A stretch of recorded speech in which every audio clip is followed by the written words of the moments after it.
If you're a longtime fan of anime like me, there's a good chance you've at least heard of Record of Lodoss War. I remember it constantly coming up in discussions in the mid to late 90s on message boards, but I haven't watched it myself. Anime wasn't as easy to find back then as it is now, and with time, I had forgotten about the series. All of that changed a couple of weeks ago when I was introduced to Record of Lodoss War, Deedlit, and Wonder Labyrinth, the latest game in the Record of Lodoss War series. It's been in early access for over a year, but received a full release near the end of March. It's currently available on Steam, but this game needs to be on consoles, and fast. Yeah, I know. We're supposed to save overall opinions for the end of videos like this, but bear with me here.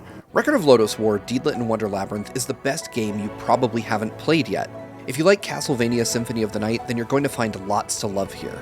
Even at a moment's glance, it's easy to tell that Deedlit's adventure borrows quite a bit from Konami's magnum opus. From the way Deedlit walks, to the UI, to the absolutely stellar soundtrack, Record of Lodoss War feels like the Symphony of the Night sequel I've always wanted. The environments are gorgeously detailed. Throughout my playthrough, I found myself marveling at each of the backdrops, to say nothing of how well animated Deedlit and her various foes are. Deedlit wakes to find herself in an unfamiliar place, left to figure out where she is, why she's there, and how to escape as she explores. As with most Metroidvanias, the more you play, the more abilities you'll unlock, making previously inaccessible areas available for you to explore. Early on, you'll find two key power-ups that make this game feel distinct from the game it's clearly paying homage to. I'm talking about the Wind Spirit Sylph and the Fire Spirit Salamander. Sylph gives Deedlit the ability to hover, which is vital in getting around certain obstacles, and, if I'm honest, just kinda looks cool.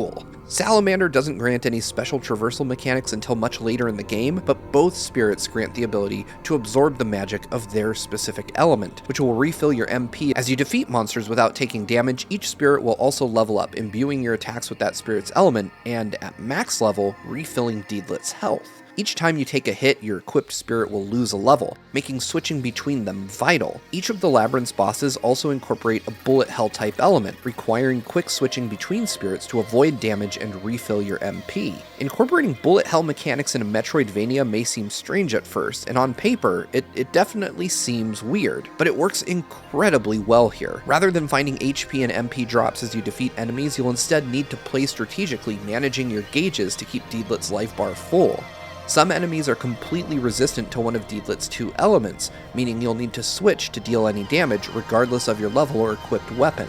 I loved this mechanic as it meant I had to consider which enemies were in a room together and how I could potentially separate them to keep myself from taking too much damage or losing levels with my spirits. By the time I was in the game's final chapter, I had no issues approaching rooms full of varied enemies and taking them out, thanks to the incredible array of skills you'll have by the end of the game. I definitely had difficulty taking down some of the late game bosses, but none of them ever felt unfair. Rather than getting frustrated, I would need to sit back, analyze the boss's attack patterns, and come up with a strategy to defeat them, which felt refreshing. It felt like I was playing an old school PS1 game, and I loved that level of challenge. Deedlit can also level herself up by defeating monsters and bosses, but that isn't the only RPG-inspired element in the game. There are tons of weapons for Deedlit to equip, all with different mechanics. There are spears, swords, knives, two-handed swords, and even thrown weapons like chakrams, which admittedly feel a bit OP thanks to their ability to travel through walls and obstacles to hit enemies on the other side. If you search thoroughly enough, you can also find spells and summons for Deedlit to use in battle. These range from useful, like summoning a firestorm, to nearly game-breaking, like Will of the Wisps, which features several homing projectiles and will even target hidden entrances. Speaking of which,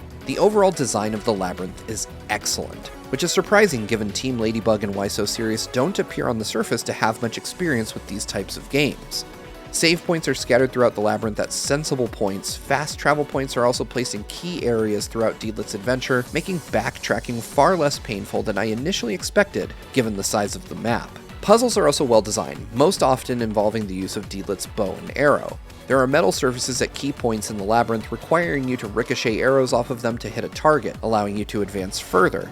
Sometimes you'll need to shoot while hovering in the air with the help of Sylph or shoot underwater while fending off crocodiles, but I absolutely love these. Some of them, they start off easy and generally gradually make their way up in difficulty as you get further into the labyrinth, and I had a great time trying to solve all of these. Deedlit and Wonder Labyrinth doesn't supply much by way of tutorials, and I'd have it no other way. I love the idea that the game teaches you what skills Deedlit has at her disposal, but doesn't step you through the solutions to the challenges it presents. Instead, it expertly provides provides you with opportunities to use new abilities through its level design. When you unlock new abilities, you'll need to use them to escape the chambers in which you earn them for the most part. I wish more games would use clever designs like this to communicate lessons rather than drawn-out tutorials. It took me about 6 hours to finish Deedlit and Wonder Labyrinth, with about 95% of the map explored, and they were some of the most enjoyable hours I've spent gaming this year. The story is broken up into 6 chapters, with each chapter taking around an hour, though your mileage may vary. The story was told through text-based conversations between characters at various points, and though I would have preferred these scenes to have had full voice acting, the story was engaging enough to keep me exploring and to get me watching the anime now that I've finished the game. Even if you haven't seen Record of Lodoss War yet like me, jumping into this game shouldn't be an issue, though it does kind of assume that the player understands Deedlit's relationships with some of the characters going in. I'd recommend watching the OVA series on Funimation before picking up the game, but it isn't necessary to have an amazing time with this adventure. After wrapping up Deedlit and Wonder Labyrinth, I have no complaints other than that I wish I had a reason to return. New Game Plus or some other type of endgame activity would extend the game's playtime, but I have zero issues with what Team Ladybug and Why So Serious have managed to put together. I love this game so much, in fact, that I'm going to check out Team Ladybug's only other game that I can find, a Toho-style Metroidvania. So do yourself a favor, and if you have access to even a meager gaming PC, because this is all 2D and doesn't have huge requirements because of it, go pick up Record of Lodoss War, Deedlit, and Wonder Labyrinth. Thanks for watching. That wraps up our review of Record of Lodoss War, Deedlit, and Wonder Labyrinth for Steam. Thank you so much for watching, and make sure to subscribe to Good Vibes Gaming for more reviews just like this one. We're fully Patreon funded, and we'd appreciate it so much if you could go check out our page at patreon.com/gvgaming for more info. And I'll see you next time.